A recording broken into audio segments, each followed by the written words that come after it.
امام اعظم ابو حنیفہ رحمۃ اللہ علیہ کی حالات طیبہ اگر آپ پڑھیں تو آپ کو معلوم ہو کہ اللہ رب العزت نے کس طرح ان کو طمع اور لالچ اور حرص سے محفوظ رکھا تھا۔ آج ہمیں اگر کوئی عہدہ ملے، حکومت اعلان کرے کہ فلاں عہدہ کسی کو دیا جا رہا ہے، تو طمع ہوگی کہ نہیں ہوگی کہ ہم لے لیں، اور اس کو لینے کے ہزاروں بہانے گڑیں گے، ہم تو اس لیے لے رہے ہیں، ہم تو اس لیے لے رہے ہیں، ہم تو بہتری کرنا چاہ رہے ہیں اس لیے لے رہے ہیں۔ خلیفہ منصور ابو جعفر منصور، اس کی کوشش ہوئی کہ میں امام ابو حنیفہ رحمۃ اللہ علیہ سے تعلقات کو بڑھاؤں، کیونکہ وہ یہ سمجھ گیا تھا کہ اللہ رب العزت نے امام صاحب کو ایک مقام دیا ہے، مرتبہ دیا، فقیہ النفس ہے، اور اس کے لیے اپنے قریب کرنے کے لیے اس نے کبھی امام صاحب کو 10,000 درہم پیش کیے، کبھی 30,000 درہم پیش کیے کہ ایک مرتبہ یہ میرا ہدیہ لے لیں، اس کے بعد ان کے ساتھ معاملات کرنا آسان ہو جائے گا۔ لیکن امام ابو حنیفہ رحمۃ اللہ علیہ ہمیشہ انکار کر دیتے تھے،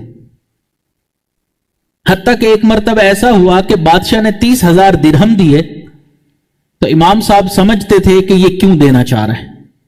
اب وقت کا بادشاہ دے رہا ہے، فرمانے لگے کہ بادشاہ سلامت، میرے پاس تو اتنی جگہ نہیں ہے کہ میں اس کو کہاں رکھتا پھروں گا، اتنے درہم کو آپ اپنے پاس ہی رکھ لیں۔ اس نے اپنے پاس رکھ لیا۔ جب امام صاحب کی وفات ہوئی تو وہ پیسے تو چونکہ اسی کے پاس تھے، تب کہنے لگا اب سمجھ آئی کہ ابو حنیفہ نے مال میرے پاس ہی کیوں رکھوایا تھا، کہ وہ لینا ہی نہیں چاہتے تھے اور میرا مال میرے پاس ہی رہا۔ اب جب وہ یہ سمجھ گیا کہ امام ابو حنیفہ رحمت اللہ علیہ کو اللہ رب العزت نے اتنی قبولیت دی، تو ایک دن کہنے لگا کہ آپ میرے پاس آیا جایا کریں، آتے جاتے رہا کریں۔ تو امام ابو حنیفہ رحمت اللہ علیہ نے فرمایا کہ یہ ذرا مشکل کام ہے، کیونکہ آپ کے قرابت اور نزدیکی کا نتیجہ میں دیکھ چکا ہوں کہ جو آپ کے قریب ہوتا ہے آزمائش میں مبتلا ہوتا ہے، اور اس کے علاوہ اگر میں دل میں آرزو پا لیتا ہوں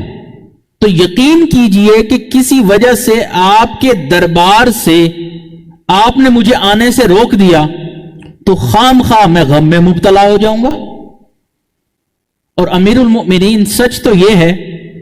کہ آپ کے پاس میں دیکھ چکا ہوں کوئی ایسی چیز نہیں جس کی مجھے آرزو ہو،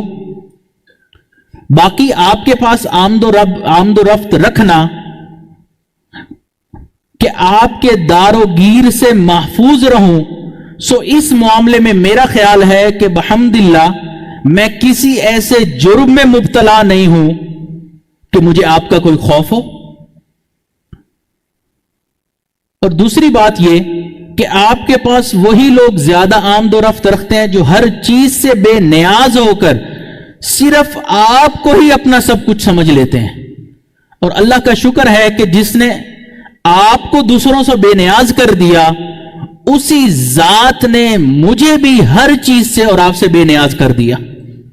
اس لیے مجھے معاف کیجئے، میں باقی لوگوں کی طرح آنا جانا نہیں رکھ سکتا، آپ کا درباری نہیں بن سکتا۔